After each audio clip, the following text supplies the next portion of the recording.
And we're just learning that 3 service members, according to Centcom, have been U.S. service members have been killed in Iranian strikes, reminding us of the incredible stakes that are at play here.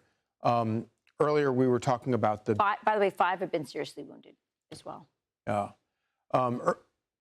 Earlier, we were, Griff, you and I were talking about the B-2s. And of course, this would be this bombing on which was designed to basically leave Iran blind and deaf to all the follow-on attacks, is separate from the 30 bombs that were dropped on the Khomeini's compound.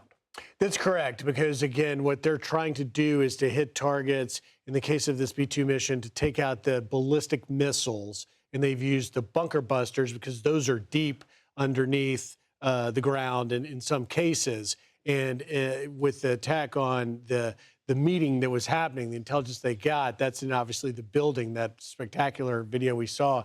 But, you know, just that last news, I mean, to be reporting live now that 3 service members have been killed, 5 critically injured, really is a stark reminder of what's at stake. And the president noting that casualties were a real possibility here. And he did say that casualties were a possibility. But as we know, in these kinds of conflicts, there's a lot of unpredictable things that can happen. I think now more than ever, I hope the president will come back on and speak to the American people and make the case perhaps more fully, more completely for why we're in this conflict, because there's going to be even more questions following this. I think that's really important to look at the politics here as well, that there are a lot of people that are on either side, on the right, on the left, who will need more explanation. Centcom posting on X, as of 9:30 a.m. Eastern Time, March 1st, 3 U.S. service members have been killed in action and 5 are seriously wounded as part of an Operation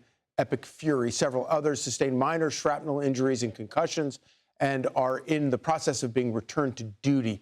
Major combat operations continue, and our response effort is ongoing. The situation is fluid, so out of respect for the families, we will withhold additional information. We will keep you posted. More Fox and Friends coming up.